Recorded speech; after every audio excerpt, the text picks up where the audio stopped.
한 해를 마감하고 이제 2021년 새해를 앞두고 저희들이 하나님 앞에 있습니다. 이제 마음을 가다듬고 하나님의 임재 앞으로 나아가겠습니다. 주께서 옛적에 땅에 기초를 놓으셨사오며 하늘도 주의 손으로 지으신 바니이다. 천지는 없어지려니와 주는 영존하시겠고 그것들은 다 옷같이 낡으리니 의복같이 바꾸시면 바뀌려니와 주는 한결같으시고 주의 연대는 무궁하리이다. 아멘.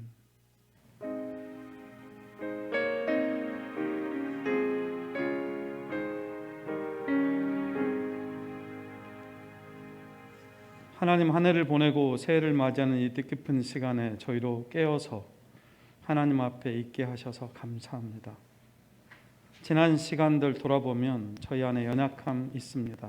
허물이 있습니다. 그래서 아쉬움이 있습니다. 하지만 이 시간까지 주의 은혜였음을 감히 고백합니다. 이제 주 앞에서 새로운 결단을 맞이하는 새해는 하나님만 주인 되시고 주님의 뜻에 순종하며 주님과 동행하는 저희의 걸음들이 되게 해 주시옵소서. 주 성령님 강력히 요청합니다. 오시옵소서. 예수 그리스도 이름으로 기도합니다. 아멘. 다 함께 일어나셔서 우리 찬양하며 나아가겠습니다.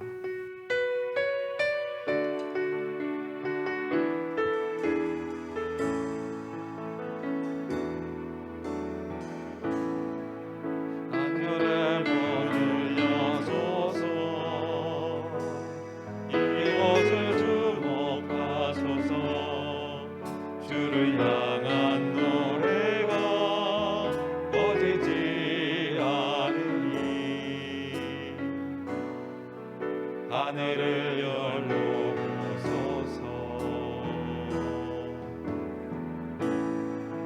이곳에 임재하소서. 주님을 기다립니다. 기도의 향기가 하늘에 닿으니 주여 임재하여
이 시간 저희들이 한 해를 돌아보면서 조용히 반주에 맞춰서 회상과 감사의 기도를 드렸으면 좋겠습니다. 크고 작은 일들이 많고 지금도 여전히 어려움 가운데 있지만 그래도 이 모든 것이 하나님의 수중에 있음을 믿고 감사하며 나아갔으면 좋겠습니다. 그리고 이 기도 끝에 우리 김승현 장로님 저희를 위해서 기도 인도해 주시겠습니다. 기도하시겠습니다.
김승현 장로님 기도 인도해 주시겠습니다.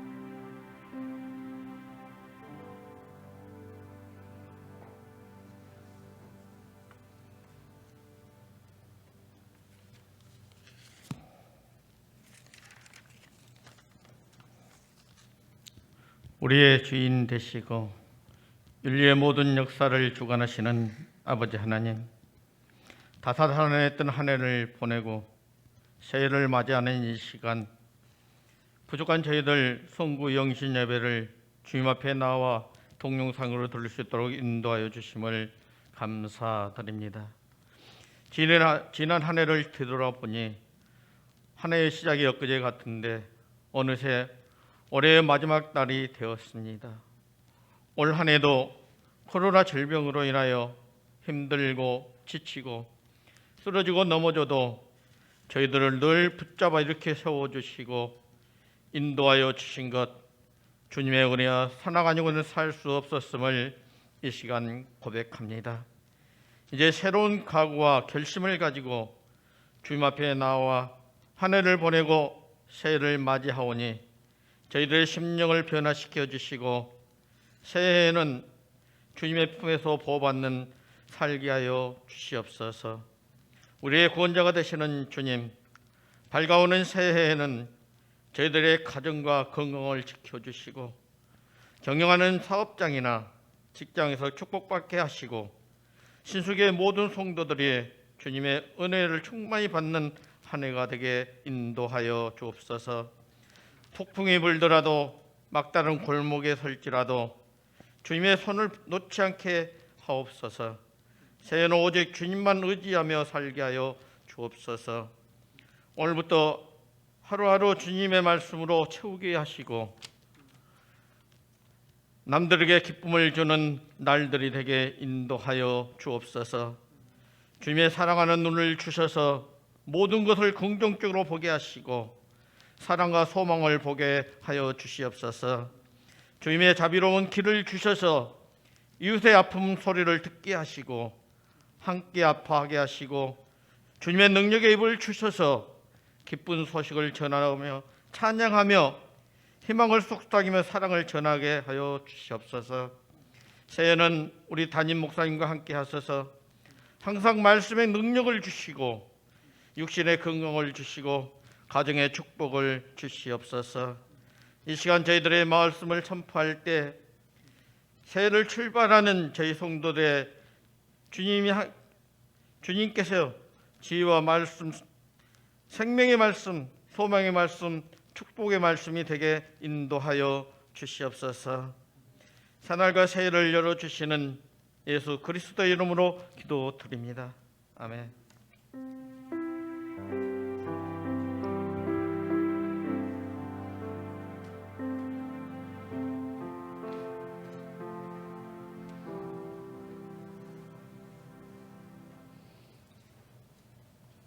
이 시간 함께 성시 교독 새해 두 번째, 여러분 주보를 참조해 주시고 또 OHP를 참조하시면 될 것 같습니다. 찬송하리로다 하나님 곧 우리 주 예수 그리스도의 아버지께서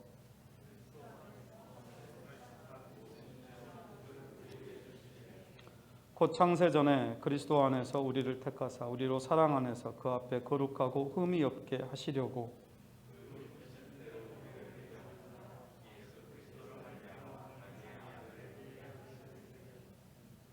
이는 그가 사랑하시는 자 안에서 우리에게 거저 주시는 바 그의 은혜의 영광을 찬송하게 하려는 것이라.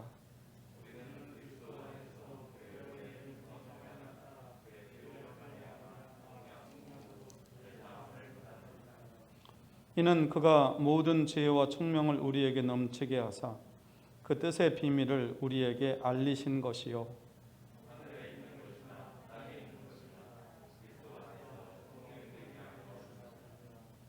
모든 일을 그의 뜻의 결정대로 일하시는 이의 계획을 따라 우리가 예정을 입어 그 안에서 기업이 되었으니 전부터 바라던 그 영광의 찬송이 되게 하려 하심이라. 아멘. 이 시간 저희들이 참회 기도를 드리는 시간을 갖겠습니다. 올해부터 다시 저희가 주여 우리를 불쌍히 여기소서 두 번 찬양 드리신 후에 오늘은 이 기도문을 작성하고 그리고 기도문을 태우는 시간들을 갖겠습니다.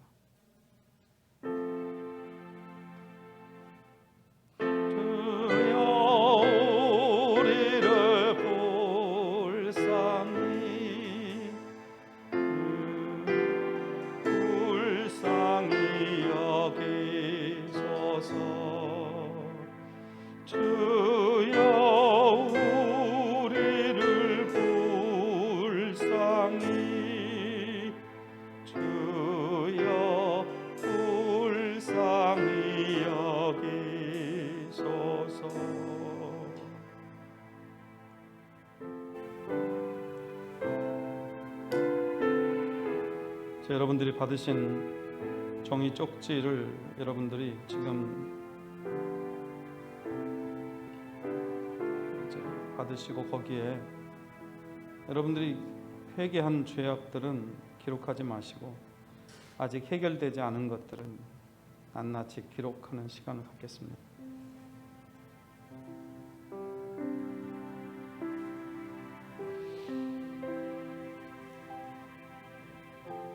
모두 자리에 앉으셔서 이 작업을 계속해 주시죠.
볼펜 없으신 분들은 볼펜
과자 한 분씩 나오셔서 여러분이 다 쓰신 것들을 태우는 시간을 갖겠습니다.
이제 통하는 자에게 주시는 하나님의 위로의 말씀 선포합니다. 내가 이르기를 내 허물을 여호와께 자복하리라 하고 주께 내 죄를 아뢰고 내 죄악을 숨기지 아니하였더니 곧 주께서 내 죄악을 사하셨나이다. 이로 말미암아 모든 경건한 자는 주를 만날 기회를 얻어서 주께 기도할지라. 진실로 홍수가 범람할지라도 그에게 미치지 못하리이다. 아멘. 이 시간 이제 새해가 되기까지 한 10여 분 정도의 시간이 있습니다. 피아노 반주에 맞추어서 여러분들이 조용히 기도하시겠습니다.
생각하건대 현재 고난은 장차 우리에게 나타날 영광과 좋게 비교할 수 없도다.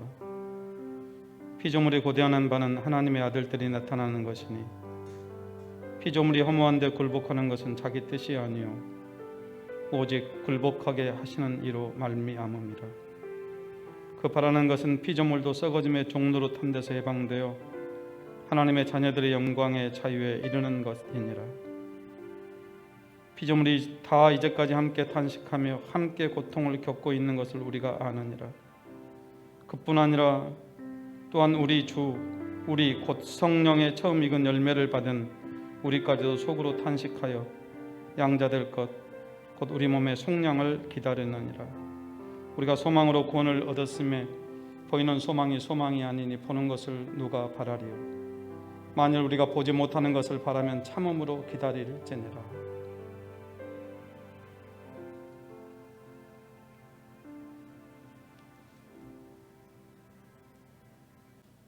카운트다운 해주시기 바랍니다.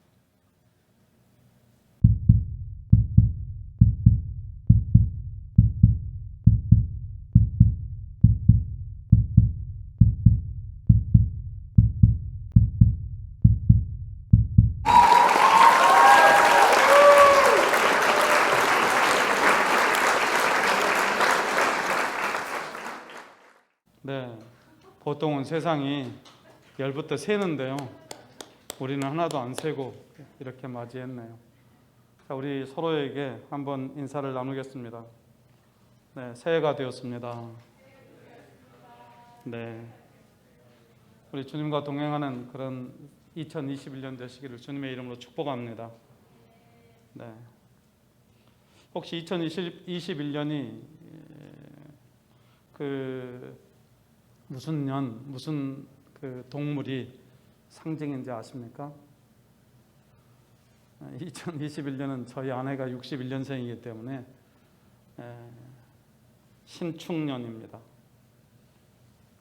소의 해입니다. 저희 아내가 소띠라. 그런데 보통 소가 아니라 하얀 소라고 합니다. 어쨌든 여러분, 저희들이 지금 어려운 시절을 살고 있지만 하나님의 위로와 평강을 경험하는, 그래서 감사로 찬양하는 그런 새해, 오히려 정말 위기 때, 어려울 때 하나님의 은혜를 더 많이 경험하고 간증이 넘쳐나는 그런 우리 성도님들과 저희 교회 되시기를 주님의 이름으로 축복합니다. 축복송 우리 함께 부르시면서 서로를 축복하고요. 하나님의 말씀 함께 보겠습니다.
이게 새해에 불러야 될 축복성인데요.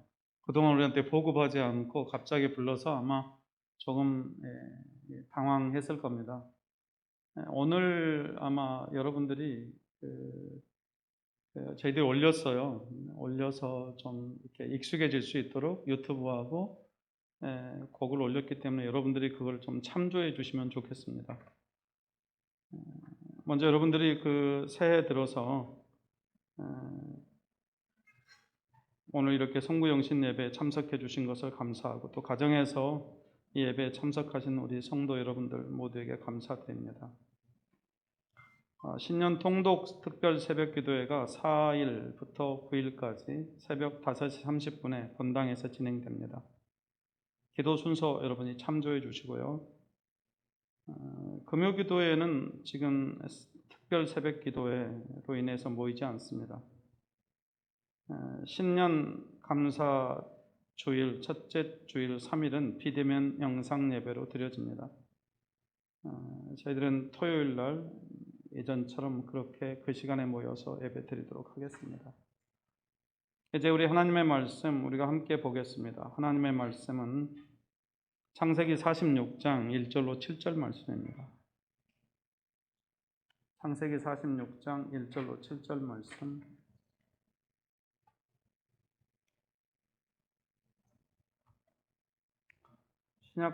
구약성경 73쪽입니다. 창세기 46장 1절로 7절 말씀. 우리가 한 절씩 교독하겠습니다.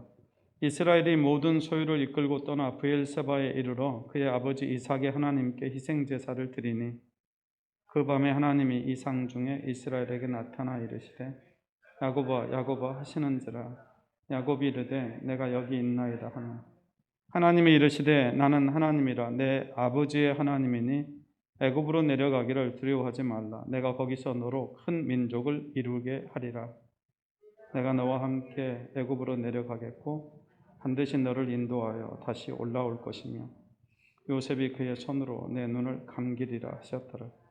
야곱이 브엘세바에서 떠날새 이스라엘의 아들들이 바로가 그를 태우려고 보낸 수레에 자기들의 아버지 야곱과 자기들의 처자들을 태우고 그들의 가축과 가나안 땅에서 얻은 재물을 이끌었으며 야곱과 그의 자손들이 다 함께 애굽으로 갔더라. 함께 읽겠습니다. 이와 같이 야곱이 그 아들들과 손자들과 딸들과 손녀들 곧 그의 모든 자손을 데리고 애굽으로 갔더라. 아멘. 아멘.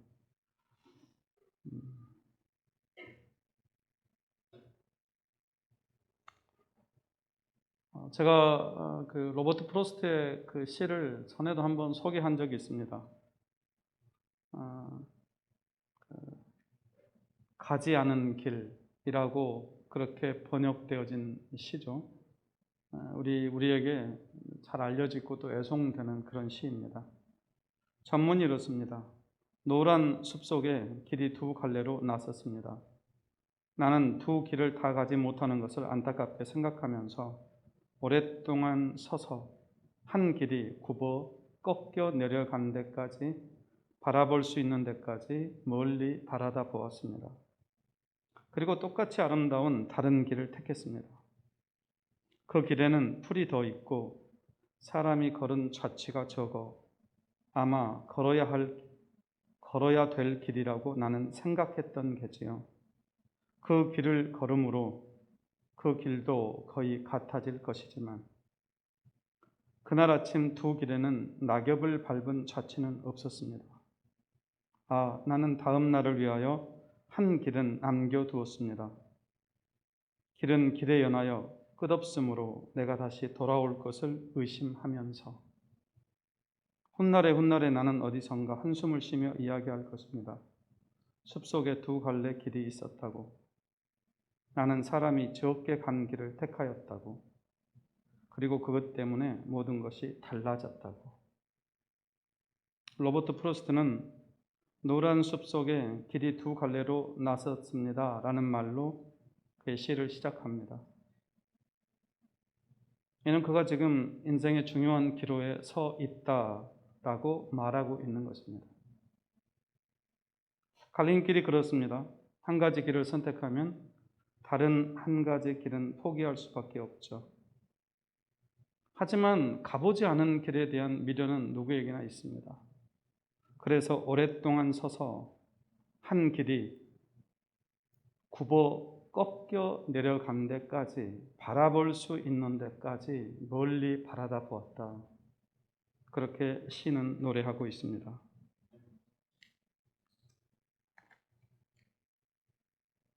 다른 길을 선택했더라면 어떻게 되었을까 하는 이런 생각, 다른 길이 가지고 있는 그 가능성에 대한 아쉬움을 시는 노래하고 있는 것입니다. 그리고 오늘 그 시 말미에서 그때 그가 선택한 것 때문에 모든 것이 달라졌다. 그렇게 시인은 노래하고 있습니다.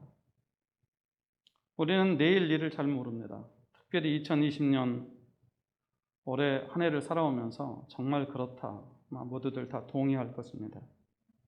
계획을 세울 때 아무렇게나 세우지 않습니다. 나름 준비를 하지요. 하지만 이 복병들이 얼마나 많은지 모릅니다. 올해는 코로나라고 하는 복병을 만나서 교회뿐만 아니라 기업들, 또 국가, 모든 사람들이 참 어려운 시절을 살았습니다. 살다 보면 이런 순간들이 수도 없이 많이 있다는 것입니다. 오늘 본문에 등장하는 야곱, 바로 그런 상황에 처해 있었습니다. 본문 3절 한번 같이 읽겠습니다. 3절 읽습니다. 하나님이 이르시되 나는 하나님이라 내 아버지 하나님이니 애굽으로 내려가기를 두려워하지 말라. 내가 거기서 너로 큰 민족을 이루게 하리라. 하나님께서 야곱에게 말씀하시기를 애굽으로 내려가는 것을 두려워하지 말라. 그렇게 말씀하십니다. 창세기 46장은 야곱이 인생 말년에 죽은 줄로만 알았던 요셉이 이집트의 총리가 되어서 야곱을 초청함에 따라 이제 야곱이 그 가족과 함께 이집트로 내려가는 과정을 기록하고 있습니다. 야곱은 요셉을 보고 싶은 마음이 정말 간절했겠죠. 왜냐하면 그가 그렇게 사랑하던 아들이었으니까. 죽은 줄 알았던 아들이 살아있다고 하는 소식을 들었으니까. 하지만 이집트 땅은 내려가서는 안 되는 땅이었습니다. 그래서 브엘세바에까지 오게 된 겁니다. 브엘세바는 지금 유대 땅 가나안 지경의 최남단입니다. 브엘세바를 벗어나면 이집트 땅인 거예요. 그래서 그 브엘세바에 가서 브엘세바에서 그가 하나님 앞에 제단을 쌓은 것이죠. 창세기 26장 2절 말씀 우리가 살펴볼 필요가 있는데요. 여호와께서 이삭에게 나타나 이르시되 애굽으로 내려가지 말고 내가 내게 지시하는 땅에 거주하라. 여러분, 이스라엘 백성들에게 이집트로 내려가지 말라고 하는 그런 말씀들을 자주 하십니다. 그런데 하나님께서 이삭에게 나타나서 이집트로 내려가지 말라고 하시면서 네가 지금 현재 머물고 있는 이 땅에 멈추어서 있으면 내가 너와 함께 하여서 너에게 복을 주고 이 모든 땅을 너와 내 자손에게 주리라. 또 내가 네 아버지 아브라함에게 맹세한 것을 이루어 네 자손을 하늘의 별과 같이 번성하게 하며 이 모든 땅을 내 자손에게 주리니 내 자손으로 말미암아 천하 만민이 복을 받으리라. 이렇게 창세기 26장 3절로 4절에서 아주 명확하게 말씀하셨습니다. 이 말씀은 이삭에게 하신 말씀이지만 보십시오. 내 자손을 하늘의 별과 같이 번성하게 하며 또 이 모든 땅을 내 자손에게 주리니. 그러면 이 모든 땅을 자손에게 준다는 말은 지금 머물고 있는 땅, 이 땅을 전부 다 그 자손, 이삭의 자손이 야곱 아닙니까? 또 야곱의 후예들 아닙니까? 이렇게 이어져 가야 하는 것입니다. 그러니 네 자손들로 말미암아 천하 만국이 복을 얻을 것이다. 그러니 너희는 이 가나안을 떠나지 말아라 라고 분명히 말씀하셨던 것을 이 야곱이 잘 알고 있는 것입니다. 어떻게 잘 알아요? 아버지에게 일어났던 일인데. 이스라엘 사람들은 전승을 합니다. 끊임없이 이야기를 해요. 자기 생애에 있었던 이야기를 자기 자녀들에게 수도 없이 들려줍니다. 우리 아버지 또 저 말씀하시네 라고 말씀할 때까지 귀에 못이 박히도록 계속해서 상기시키는 이 구전 형태의 교육 방식을 이스라엘 사람들이 가지고 있습니다.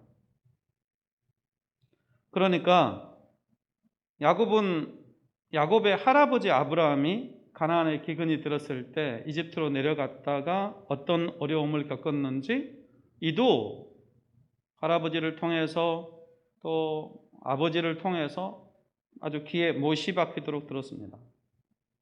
내려가면서 아내를 누이라고 속여야 했고 바로 왕에게 아내를 빼앗겼던 이야기도 듣고, 그렇지만 그들이 어떻게 구원을 받았는지도 또 다 들었었죠. 그래서 지금 내려오라 라고 초청을 받았지만 마음은 굴뚝 같죠. 그렇지만 야곱이 그게 내려오라고 해서 그냥 휑하니 내려갈 수 있는 그렇게 가벼운 문제가 아니었던 것입니다. 야곱의 신앙과 야곱의 경험에 의하면 절대로 애굽으로 내려가서는 안 되는 것이었거든요. 그래서 두려워했던 것입니다. 왜 두려워했다고 목사님은 그렇게 말씀하시나? 여기 하나님께서 야곱에게 두려워하지 말라 그렇게 말씀하시잖아요. 그러니까 두려워하고 있었던 것이죠. 이러면 안 되는데 라고 하는 생각을 했던 겁니다. 여러분, 자, 우리가 이런 시간들이 있습니다. 아주 중요한 결정을 내려야 되는데 내가 무엇을 해야 되는 것은 너무나 분명한데 이때 하나님께서 좀 이래라 저래라 말씀해 주시면 얼마나 좋겠습니까? 그렇지 않나요? 여러분들이 중요한 문제를 가지고 하나님 앞에 씨름하고 있을 때 하나님께서 딱 나타나서 재봉아 이래라 그러면 얼마나 쉬워요. 일이 정말 쉽죠. 그런데 우리 하나님이 그렇지 않은 건 아니지만은 모든 매사에 그렇게 말씀하시는 분은 아니십니다. 왜냐하면 기존에 하신 말씀들이 있으니까 그 말씀의 원리를 따라서 살아가라는 것입니다. 그 말씀들을 적용해서 살아가라는 것입니다. 굳이 이 말씀을 또 이렇게 새롭게 해석해야 될 이유가 없으니까 그 말씀으로 충분하다는 겁니다. 그런데 문제는 그 말씀이 있음에도 불구하고 지금 제 상황이 그 말씀을 따라갈 수가 없는 상황에 직면했을 때인 거죠. 지금 야곱처럼. 이런 순간들은 얼마든지 있습니다.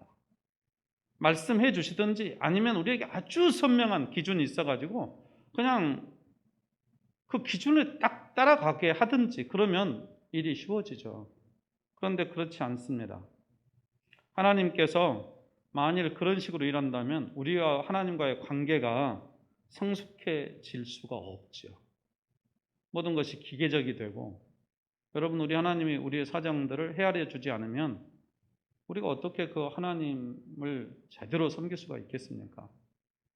제가 사실 이제 캐나다에서 온 지 벌써 넘어온 지가 꽤나 되지 않았습니까?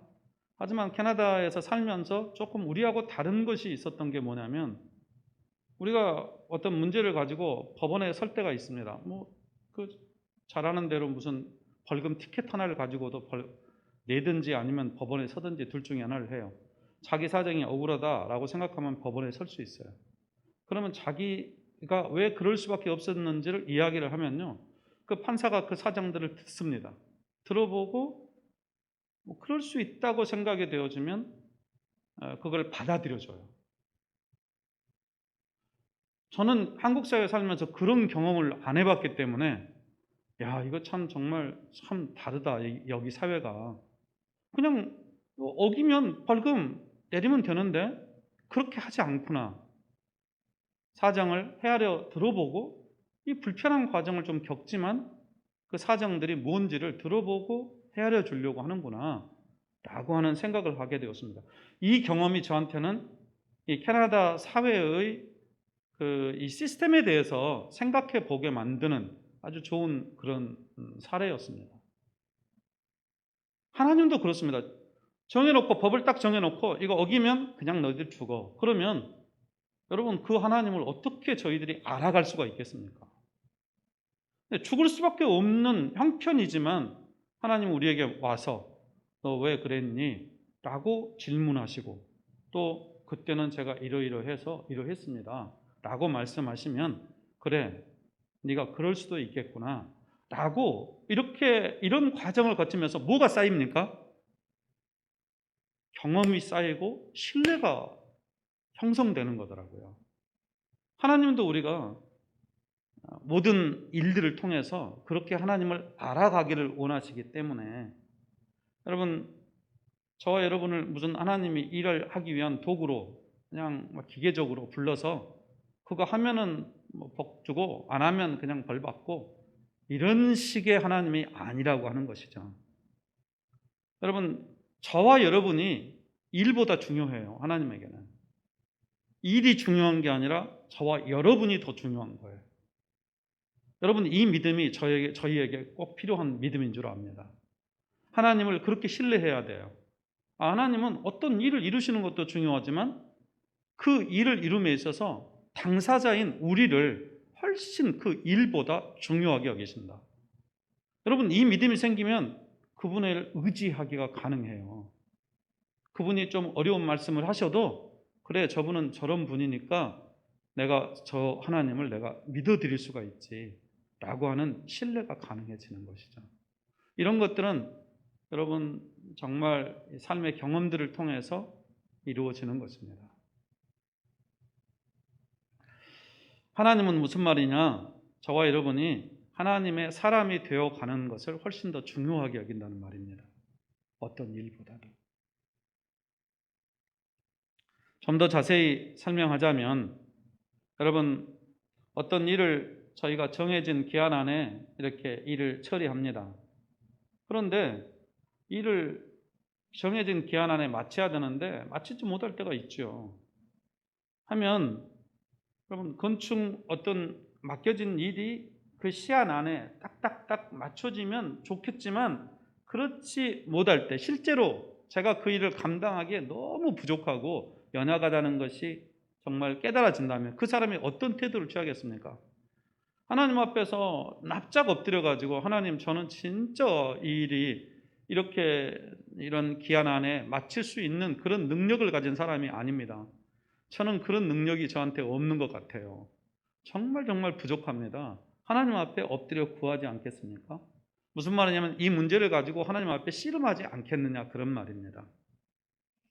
하나님께서 교회를 새롭게 하시는 것도 마찬가지입니다.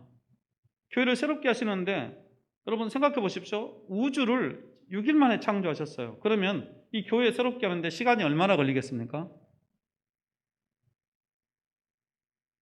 이 온 우주를 여러분 6일 만에 창조하신 하나님께서 이 교회를 새롭게 하시는데 시간이 얼마나 필요하겠냐고. 아마 비례를 해보면 몇 초면 족할 것 같습니다. 몇 초도 필요 없어요. 그냥 눈 깜짝할 사이에 될 거예요. 그런데 왜 그렇게 안 하시고 우리같이 부족한 사람들을 여기다 두고 그 일들을 그렇게 하도록 하시는 걸까요? 여러분, 하나님께서 우리가 인내하고 또 책망도 받고 위로하고 격려함으로써 우리의 연약한 믿음들이 성장하도록 돕고 또 부족할 때 그 부족을 깨닫고 하나님 앞에 엎드려서 기도하면서 하나님과 친밀해지기를 원하시기 때문에 그렇습니다. 그러니까 교회를 새롭게 하시는 것은 그것이 하나님의 계획인데 그 과정 가운데서 우리와 하나님과의 관계가 돈독해지기를 원하는 것이죠. 그래서 우리에게 맡기시는 겁니다. 부족한 사람들이지만. 여러분, 중요한 게 일이 아니에요. 교회를 새롭게 하는 일이 아닙니다. 그 일은 만일 이룬다고 하면 하나님 주도적으로 하시면 그건 정말 눈 깜짝할 새에 이루어질 일이에요. 그러지 않겠습니까? 우리 교회에서 병자들, 암 환자들 기도했더니 몇 사람만 고치면 아마 이 교회 자리가 미어 터질 겁니다. 몇 사람만 병자를 고치면 그냥 미어 터질 거예요. 쉽지 않겠습니까? 뭐라고 하면 그냥 하나님께서 보여주는 거예요. 악한 사람들은 그냥 사람들이 보는 앞에서 죽어나가도록 만들면 하나님의 권위에 다들 슬슬슬 길 겁니다. 여러분, 그게 하나님의 원하는 것일까요? 그렇게 하면 하나님의 교회가 되는 걸까요? 왜 하나님은 쉬운 길 놔두고 우리 같이 부족한 자들을 여기에 두셔서 이 부족한 자들로 하여금 하나님의 교회를 이루어 가도록 하게 하는 것일까요? 이유는 말씀드린 대로입니다. 서로 연약함을 깨닫고 격려하고 위로하고 또 우리가 연약하다는 것을 알기 때문에 하나님 앞에 엎드려 구하게 하심으로 하나님과 친밀해져 가도록 그렇게 우리의 믿음이 성장하도록 돕기 위해서인 것이죠. 관계가 중요합니다. 친밀감이 중요해요. 그래서 이걸 위해서 아들이 하늘 보좌를 버리고 이 땅에 오시고 또 십자가에서 자신을 내어주시기까지 하셨던 것이죠. 여러분, 우리가 지금 되게 편리한 시대를 살잖아요. GPS 시대, 운전할 때는 저희 생각대로 보면 이게 우리가 더 빠른 길은 우리가 더 잘하는 데가 있잖아요. 모르는 길을 갈 때야 뭐 GPS 도움을 받아가지만 우리가 잘하는 길이 있어요. 어디가 더 쇼컷인지를 잘 압니다. 그리고 또 길도 하나만 보여주는 게 아니라 1, 2, 3 보여가지고 길이 가장 짧은 길, 그 다음에 뭐 좀 멀리 가지만 빨리 갈 수 있는 길, 몇 가지 옵션들이 보여지잖아요. 근데 여러분, 우리가 생각하기에 분명히 짧은 길인데 다른 길로 가라고 하면 여러분 의심이 일어나지 않습니까? 왜 이 길로 가라고 하지 않지? 네, 이제 요즘 우리 한국의 GPS 보니까 조금 이제 좀 하여튼 기아 갔다 오면은 이게 무슨 체인을 하고 맺었는지는 모르지만 아무튼 돈을 더 많이 내는 길로 가도록 그렇게 늘 인도한다는 걸 제가 깨달았습니다. 그러니까 이제 전 잘 모르죠. 그렇지만 물론 시간도 이렇게 짧게 하고 뭐 그런 거지만 그렇지만 항상 돈을 더 많이 내는 길을 추천완으로 해요. 다른 길로 가면 시간도 짧아지고 때때로 돈도 안 내는데도 그런 길 놔두고 돈 많이 내고 하는 길을 항상 추천하더라고요. 그래서 이제 제가 과거에 믿었던 만큼 신뢰가 좀 덜 가긴 합니다. 하지만 제가 오늘 말씀드리려고 하는 것은 뭐냐면 이게 GPS라는 게 이게 실시간 이게 지금 교통 상황을 반영한 그런 거리를 우리한테 알려주는 거거든요. 그래서 우리가 지금 알고 있는 것 외에 지금 현재 상황으로 얼마나 길이 막히는지를 우리가 모르기 때문에 이 GPS가 알려주는 것이 그래도 믿을만하다라고 우리가 생각을 하는 것이죠. 여러분, 그런데 하나님이 우리 옆자리에 앉아서 만일 우리에게 코칭을 하신다면 어떨까요? 하나님이 말씀하시는데 저도 이렇게 운전하다 보면 옆에서 막 이래라 저래라 그러면 처음에는 들어주다가 속이 불편해질 때가 있어요. 운전대 앉았는데 뭘 이래라 저래라 말하면 또 그걸 또 무시하기가 힘드니까 또 그 길로 갔다가 이제 어려움이 일어나면 마음이 되게 더 불편해지고 그래요. 근데 우리 하나님이 이제 옆에 앉으셔가지고 저희한테 사사건건 코칭을 한다고 한번 생각해 보십시오. 운전대는 지금 내가 잡고 있는데 이렇게 하나님이라고 말하면 하나님이 말씀하시면 우리가 뭐 이렇게 거기다가 무슨 뭐를 달겠습니까? 말씀하시는 대로 가겠죠. 하지만 여러분, 이 하나님이 코칭하는 것이 매 순간 매번 이렇게 우리 삶을 간섭하면 어떤 생각이 드냐면 처음에는 이제 긴장했다가 나중에는 저도 알아요. 저도 잘합니다. 이런 식으로 반응하고 좀 이렇게 이제 또 매번 그런 것 아니지만 그거보다는 이게 더 나을 것 같은데요. 하나님이 말씀하셔도 제 지식을 경험을 앞세워서 그렇게 하나님하고 티격태격 하지 않겠습니까? 그런데 이런 과정들이 사실은 이 티격태격하는 과정을 통해서 하나님과 사귀어지는 것이죠. 그리고 그러면서 이제 하나님의 의도가 읽혀지고요.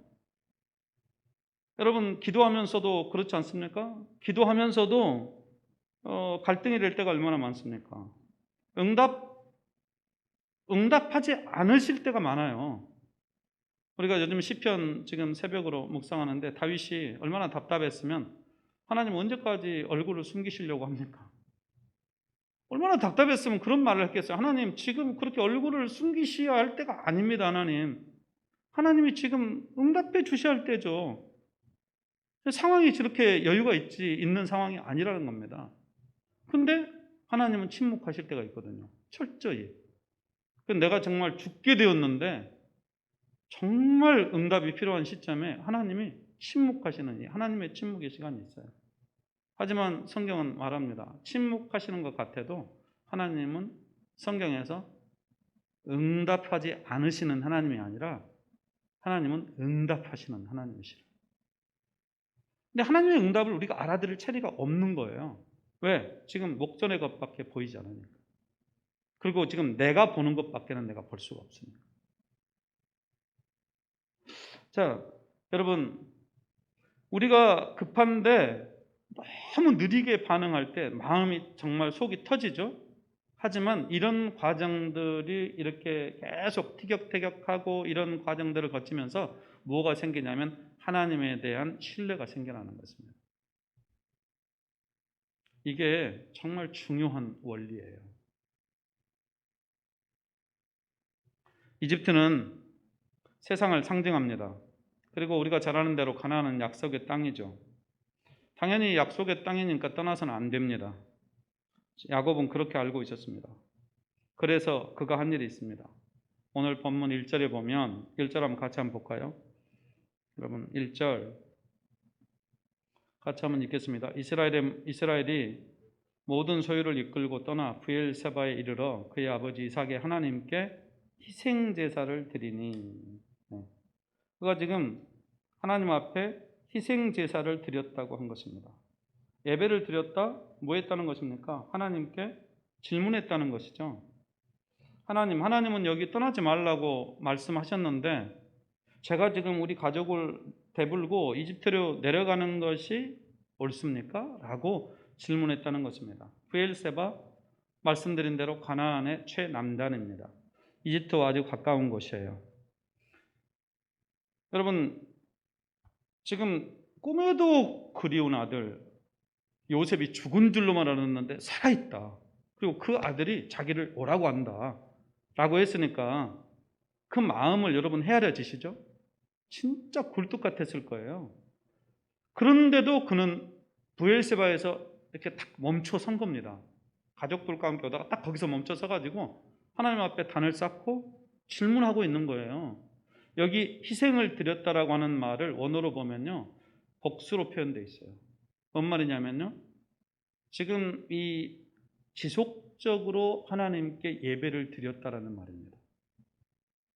지금 브엘세바에서 한 번 예배 드린 게 아니라 야곱이 브엘세바에까지 오면서 여러 차례 예배를 드렸다는 말을 포함하고 있는 것입니다.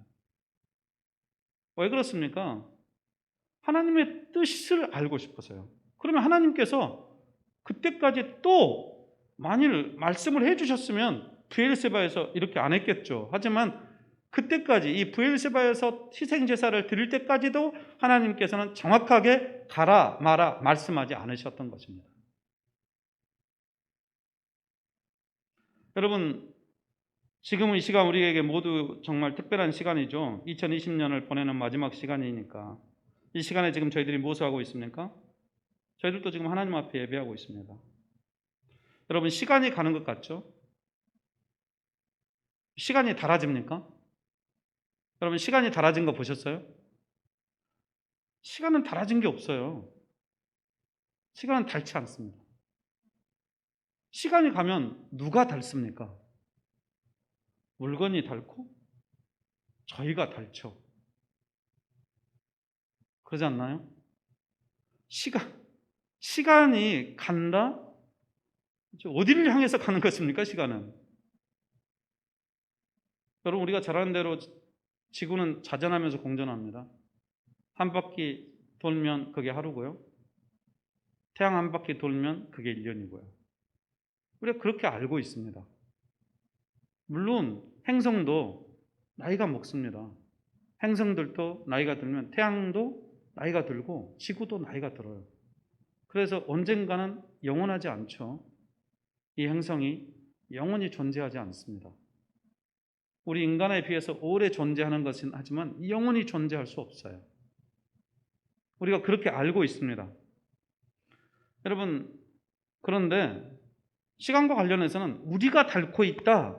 맞아요. 우리가 노쇠하여집니다. 그러면 우리가 노쇠하여져 가고 있기 때문에 우리가 생각해야 되는 거죠. 제가 지금 이제 해마다 이렇게 새해가 되고 또 새해가 되고 그러면 우리가 나이가 하나씩 하나씩 더 들어가니까 여러분 저희들이 지금 예전과 같지 않잖아요. 저희들이 청년들이 저를 볼 때 우리 목사님 청년이야 이렇게 느끼지 않지 않습니까? 제 외모만 봐도 젊은 제가 아닙니다. 나이가 들어 있어요. 그래서 그러면 이렇게 해가 바뀌는 이때 우리들이 해야 될 일이 뭐냐? 이렇게 노쇠하여져 가는 우리의 시간들이 이렇게 흘러가는 우리 속에서 우리에게 하나님이 기대하시는 건 뭐냐? 네, 전도서 기자가 그런 얘기를 했죠. 권고한 날이 이르기 전에 여호와 하나님을 기억하고 하나님의 말씀에 순종하라고.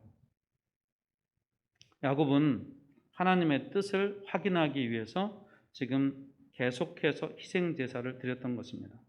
무슨 말이냐면 인생의 갈림길에 있는 사람들은 다른 것보다 하나님에게 예배하는 것이 무엇보다도 중요하다는 말입니다.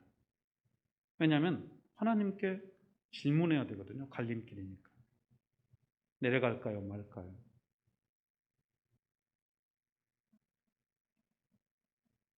여러분 예배라고 하는 것은요.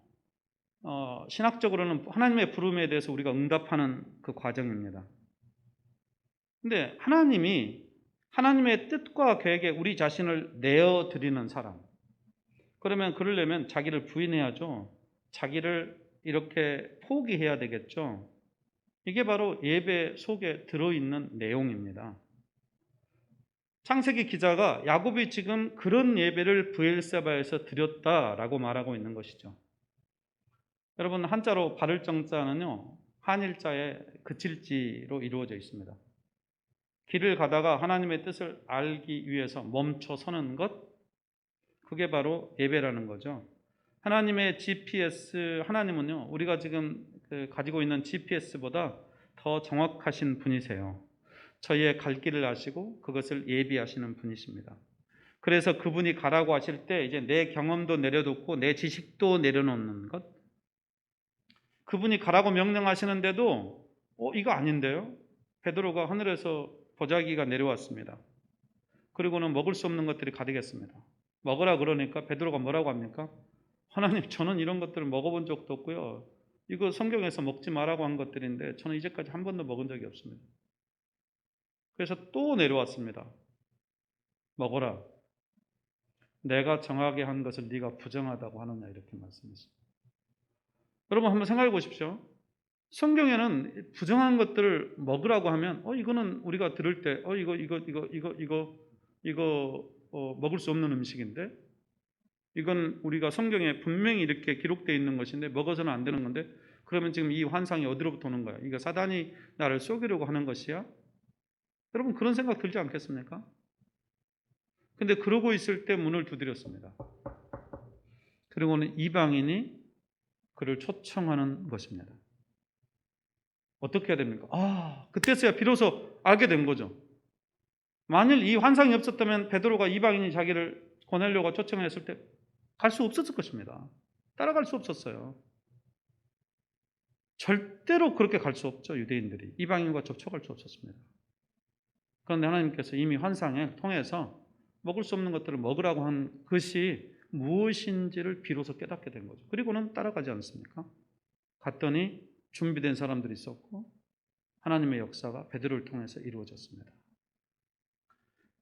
여러분 갈림길에 서면 오늘 야곱처럼 내 지식도 내려놔야 합니다. 야곱이 지식이 없었더라면 이런 제사를 드리지도 않았겠죠. 지금 애굽으로 내려가서는 안 된다라고 하는 그 이야기를 귀에 못이 박히도록 듣고 있어서 알아요.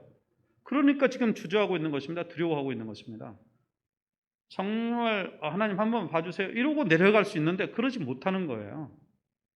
잠시 내려가는 것이 아니기 때문에. 여러분 이런 모든 것들을 다 내려두고 하나님의 뜻을 물을 수 있는 정말 그런 마음가짐이 중요한 거죠. 자기 포지션을 정하고 하나님의 뜻을 묻는 것이 아니라 다 내려두고 경험과 지식도 다 내려두고. 여러분 저와 여러분들이 하나님 앞에서 이런 자세로 예배하는 자가 되기를 주님의 이름으로 축복합니다. 하나님은 하나님의 뜻을 구하는 야곱에게 세 가지를 약속하시죠. 46장 3절로 4절 한번 같이 한번 읽어볼까요? 같이 읽겠습니다. 하나님이 이르시되 나는 하나님이라 내 아버지의 하나님이니 애굽으로 내려가기를 두려워하지 말라. 내가 거기서 너로 큰 민족을 이루게 하리라.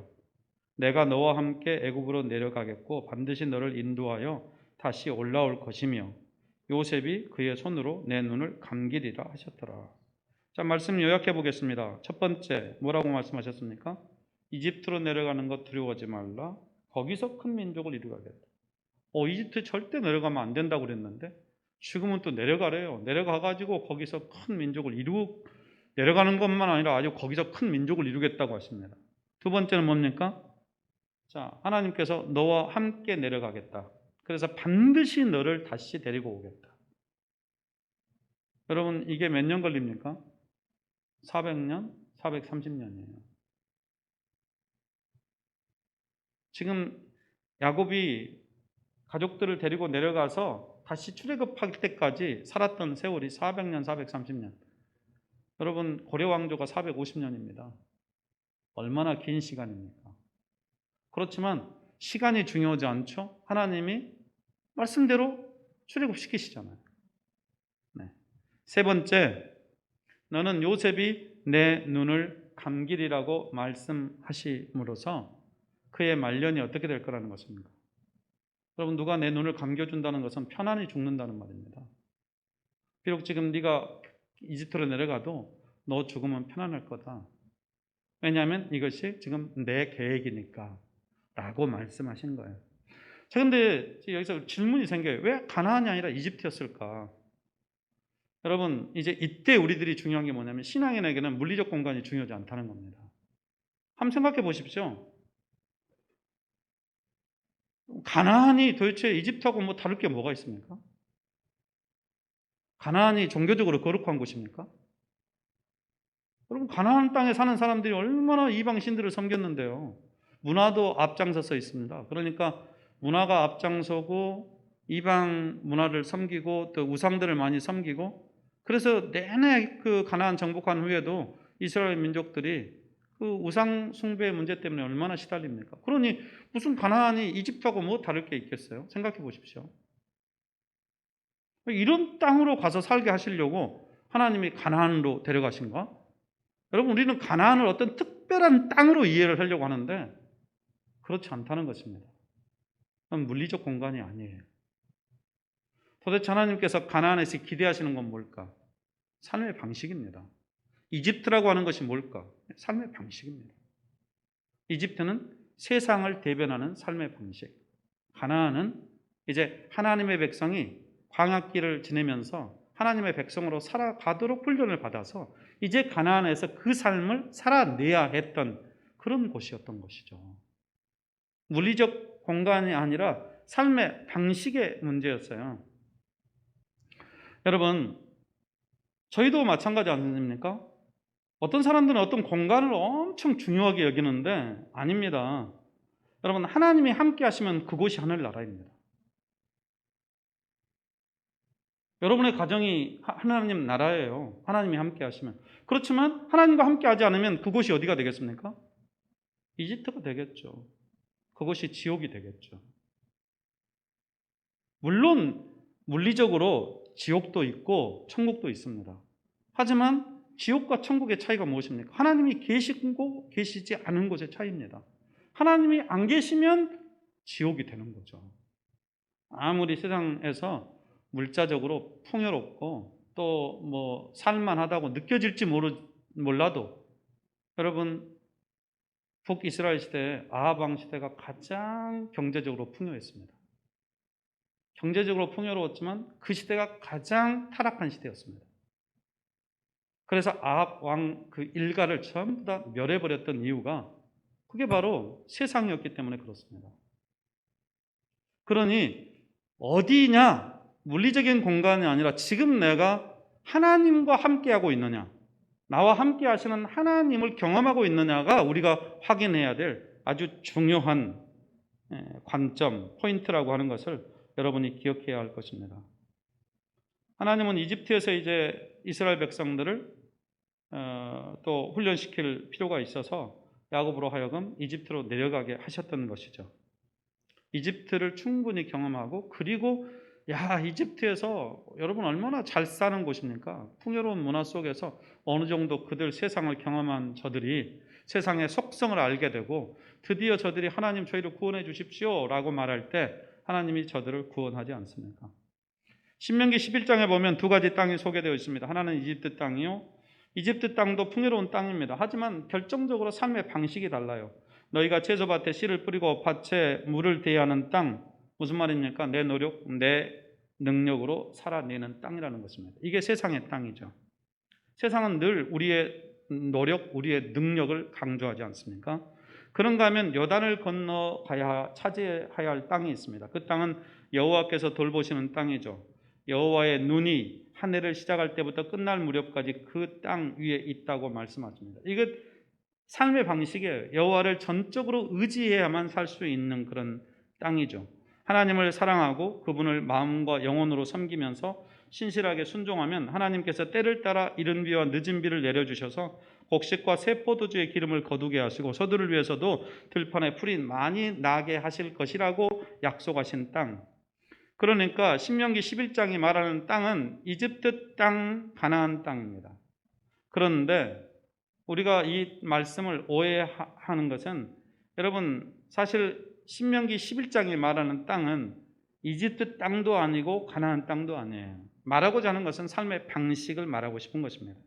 세상에는 하나님을 의지하며 살아가는 사람들이 있는가 하면 자신을 의지하고 살아가는 사람들이 있다는 것입니다. 비슷해 보이지만 삶의 질이 다르다.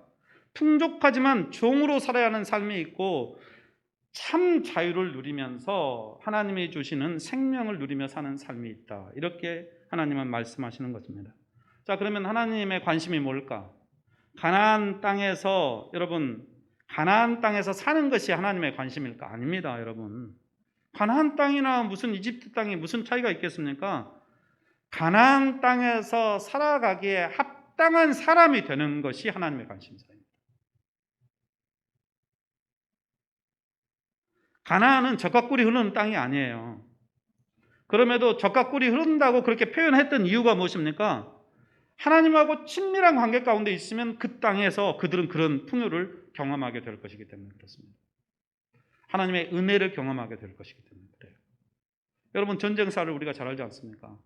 실제로 가나안 땅에 정탐 들어갔던 사람들은 포도 한 송이를 둘이가 메고 가는 것을 보았습니다. 그러니까 엄청나게 풍요로운 땅이라는 걸 알 수 있습니다. 그런데 실제로 그 땅에 들어가서 여러분 어땠었습니까? 지금도 이스라엘 갔다 온 사람들 보십시오. 이스라엘 얼마나 척박합니까? 그런데 하나님이 함께 하시면 그곳이 살만한 땅이 됩니다. 풍요를 진짜 누릴 수 있는 땅이 되고요, 하나님의 보호 가운데서 살아가게 되는 그런 삶을 살게 된다는 것이죠. 여러분, 출애굽 과정을 보아도 출애굽한 이스라엘 이집트에서 나와서 가나안으로 바로 들어간 것이 아닙니다. 광야에서 훈련받지 않습니까? 가나안과 전쟁에서 이기기 위해서 이 광야 생활할 때 군사 훈련 받은 것도 없습니다. 이스라엘이 광야에서 했던 것은 딱 한 가지입니다. 하나님과 동행하는 것을 배웠습니다. 하나님이 멈춰서라고 하면 멈춰서고요, 하나님이 가라 하면 가는 거, 그거 배웠어요. 자기 마음대로 가지 못했습니다. 하나님이 가라, 그래야 갔죠. 이 훈련을 40년이나 배웠어요. 그럼 뭐 특별한 훈련, 게릴라 훈련 이런 거 받지 않았습니다. 뭐 이렇게 특수전 훈련 이런 거 받지 않았어요. 하나님 의지하고 하나님의 말씀에 순종하는 훈련만 40년 배운 것입니다. 그래서 그 40년이라는 세월이 옛날로 말하면 두 세대거든요. 20년을 한 세대로 쳐요. 20년을. 그러면 두 세대 동안 계속해서 배운 게 뭐냐면 하나님 말씀에 훈련하는 거예요. 하나님 의지하는 훈련이에요. 왜 그렇습니까? 가나안에서 하나님이 기대하시는 삶이 그거라는 겁니다. 가나안에 가서 살아야 할 사람들이 다른 거 살 게 아니에요. 하나님 의지하고 하나님 말씀에 순종하는 거예요. 여러분, 2020년 우리가 진짜 다사다난했던 한 해였습니다. 자연재해 있었습니다. 코로나로 정말 지금까지도 어렵습니다. 내년도 이제 백신을 맞기 시작했고 또 백신도 뭐 유럽에서는 다 맞겠다고 그러더니 정작 백신이 나오니까 또 안 맞겠다고 하는 사람들이 많아서 백신의 효과를 기대하기가 참 쉽지 않은 그런 문제들이 발생하고 있습니다. 왜냐하면 아직 안전성이 답보되지 않은 상태에서 맞지 못하겠다 그런 거죠. 믿지 못하겠다는 거죠. 그래서 지금 이제 우리나라도 뭐 확보는 했지만 시간이 또 뭐 이렇게 순위가 있잖아요. 의사들 먼저 맞고 뭐 순위가 있어요. 이렇게 그 119 사람들 먼저 맞고 또 그 아주 직접적인 종사자들이 먼저 맞고 그리고 보통 사람들 가운데 이제 이렇게 순차적으로 맞게 될 겁니다. 급한 사람들도 맞고 이렇게 시간이 좀 소요될 거예요. 근데 그것의 효과나 그것의 문제에 대해서는 정확하게 우리들이 아직 검증이 다 된 건 아니에요. 워낙 상황이 급하니까 지금 뭐 하여튼 빨리빨리 해서 나오게 된 것을 지금 진행하고 있는 거 아닙니까? 자, 이런 상황에서 우리가 지금 해야 될 일이 뭘까? 여러분, 저희들도 갈림길 아닙니까? 하나님이 무엇을 원하는지를 질문해야 되지 않을까요? 근데 하나님이 뭐 상황을 다 떠났고 결국 우리에게 기대하는 게 뭘까? 하나님을 신뢰하고 하나님의 말씀에 순종하기를 기대한다는 것입니다. 우리한테는 그게 너무나 명백하다는 거예요. 근데 하나님의 말씀에 순종하기가 쉽지 않은 겁니다. 경험과 지식이 있으니까. 근데 이런 것들을 다 내려놓을 수가 있느냐? 자, 야곱이 희생제사를 드렸더니 그 밤에 하나님께서 그 밤에 나타나셔서 야곱의 이름을 부르죠. 야곱아 야곱아. 그러면서 2절부터 4절까지 말씀하잖아요. 그 밤에 하나님이 이상 중에 이스라엘에 나타나 이르시되 야곱아 야곱아 하시는지라. 야곱이 이르되 내가 여기 있네다 하매 하나님이 이르시되 나는 하나님이시라 내 아버지 하나님이시니 애굽으로 내려가기를 두려워하지 말라. 내가 거기서 너로 큰 민족을 이루게 하리라. 내가 너와 함께 애굽으로 내려가겠고 반드시 너를 인도해 다시 올라올 것이며 요셉이 그 손으로 내 눈을 감기려 하셨더라. 여러분, 하나님께서 야곱의 이름을 부른 뒤에 약속을 주시죠. 그의 진정성이 하나님 앞에 들려졌다는 것입니다. 여러 차례 계속해서 하나님에게 질문하면서 또 이 브엘세바에서 이 지금 가나안 땅을 떠나기 전에 하나님에게 다시 여기서 예배를 드리면서 하나님에게 뜻을 구했더니 하나님께서 그의 마음을 읽으시고 그리고 하나님이 야곱에게 나타나서 말씀하셨어요. 여러분, 저희들이 이런 예배가 하나님 앞에서 드려질 수 있게 되기를 주님의 이름으로 축복합니다. 우리들도 하나님 앞에 진짜 중요할 때 다른 거 아니라 하나님 앞에 나아가서 하나님의 뜻을 묻고 구하는 사람들이 되어야 하는 것이죠. 그리고 그것이 지속적이고 진정성이 있을 때 하나님이 들으시고 그날 밤에 나타나서 우리의 이름을 불러주면서 하나님의 계획을 일러주시는 이런 은혜가 저와 여러분에게 있게 되기를 주님의 이름으로 축복합니다. 여러분, 이제까지는 우리가 늘 우리의 미래가 궁금하잖아요. 우리 어떤 관계보다도 일하는 게 우리한테는 중요하잖아요. 그렇지만 이제 2021년부터는 여러분 하나님과의 관계를 어떤 것보다도 소중하게 여기는 우리 성도들이 되시길 주님의 이름으로 축복합니다. 우리가 결단해야 할 게 다른 거 아니에요. 주를 의지하겠다는 결단을 해야 됩니다. 어떤 경우에도 내가 주를 의지하겠다. 이것이 우리 예배로 표현될 수 있게 되기를 주님의 이름으로 축복합니다. 의지하니까 계속해서 단을 쌓은 겁니다. 하나님의 뜻을 구하려고. 그리고 이제 하나님의 말씀하시면 하나님의 말씀에는 어떻게 해야 된다고요? 순종하겠다고 결단해야 되는 거죠. 이런 결단이 이 기점에 서 있는 저희와 여러분에게 필요한 일이라고 저는 생각합니다. 저를 포함해서 우리 모두가 정말 그렇게 하나님의 뜻을 구하고 하나님의 말씀에 순종하기로 결단함으로써 하나님의 인도와 보호를 받는 우리 2021년과 우리 교회의 그런 여정들이 되기를 주님의 이름으로 축복합니다. 기도하겠습니다. 하나님, 저희도 때로 갈림길에 서 있을 때가 있습니다. 지금 저희는 시간적으로 2020년을 보내고 또 2021년을 맞이하였지만 하나님, 야곱이 요셉을 만나러 가는 길에 가나안의 최남단이었던 브엘세바에서 여호와께 또 제단을 쌓고 희생제사를 드리며 하나님의 뜻을 구했던 것을 묵상했습니다. 하나님이 원하시는 것은 가나안도 아니고 이집트도 아니라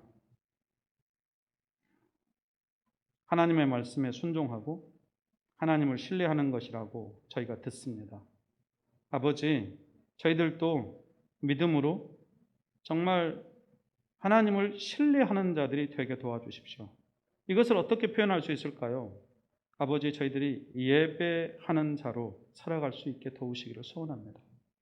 뿐만 아니라 이제 하나님이 말씀하시면 그 말씀에 저희들의 모든 생각들을 내려두고 순종하며 나아갈 수 있도록 믿음의 복을 주시옵소서. 이 결단을 하면서 새해를 향하여 나아가는 저희의 걸음걸음들이 되게 해 주시고 저희 교회가 되게 해 주시옵소서. 예수 그리스도 이름으로 기도합니다. 아멘. 아멘.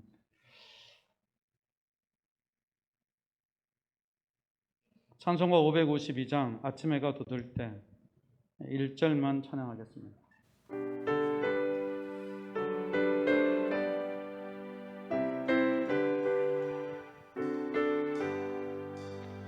아침 해가 돋을 때 만물 신성하여라. 나도 세상 지낼 때에 햇빛 되게 하소서. 주여 나를 도우사 세월 호송 안고서 어둠 세상 지낼 때 햇빛 되게 하소서. 아멘.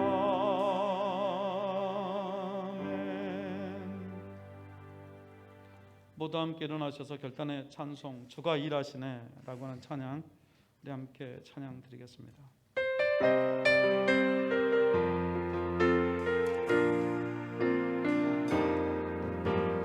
넘고 갈 때 힘들에서 걸을래. 그때가 하나님의 때. 입으로 안 될 때 손으로 걸을래.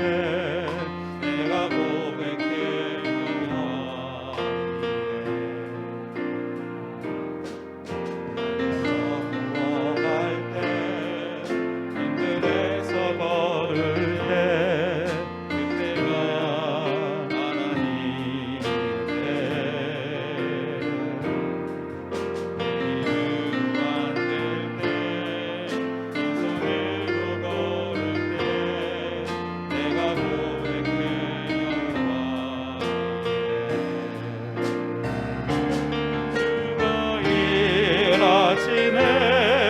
주가 일하시네.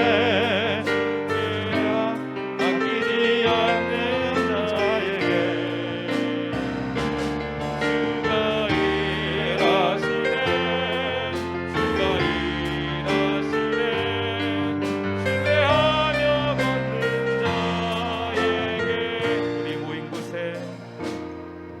우리 모인 이곳에 주님 함께 계시네.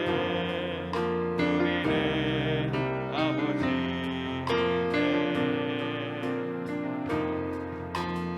떡과 물고기 내 모든 걸 드릴래. 모두 고백해 영원히. 주가 일하시네. 주가 일하시네. 주가 일하시네. 아끼지 않는 자에게 주가 일하시네. 주가 일하시네. 신뢰하며 걷는 자에게.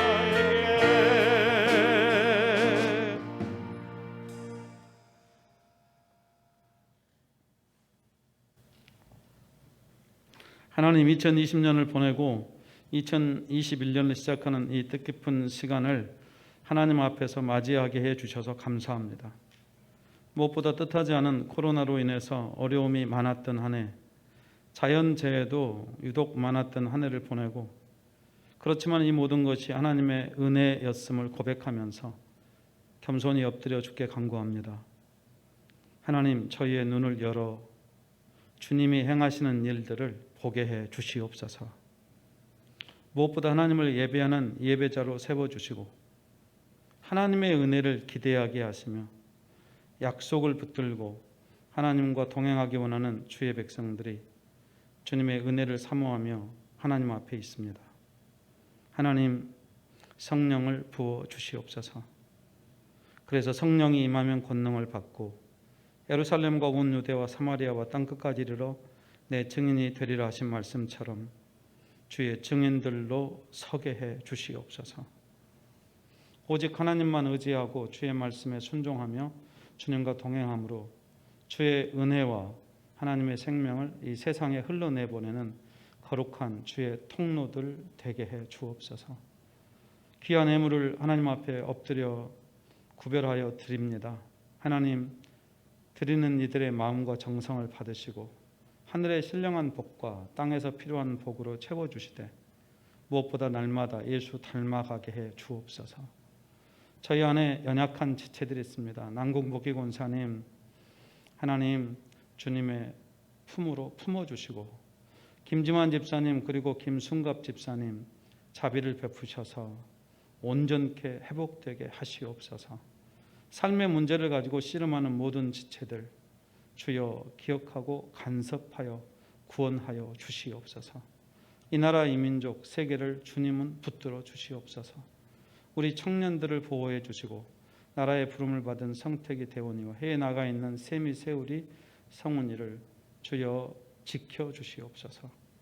이제는 우리 주 예수 그리스도의 은혜와 하나님의 사랑과 성령의 위로 동행 인도하심이 갈림길에서 주님의 뜻을 구하고 주님의 뜻을 따라 살기로 작정하며 이제 예배자로 살기 원하는 주의 모든 지체들 한 분 한 분 위에 이제로부터 영원히 함께 하시기를 간절히 축원하옵나이다. 아멘.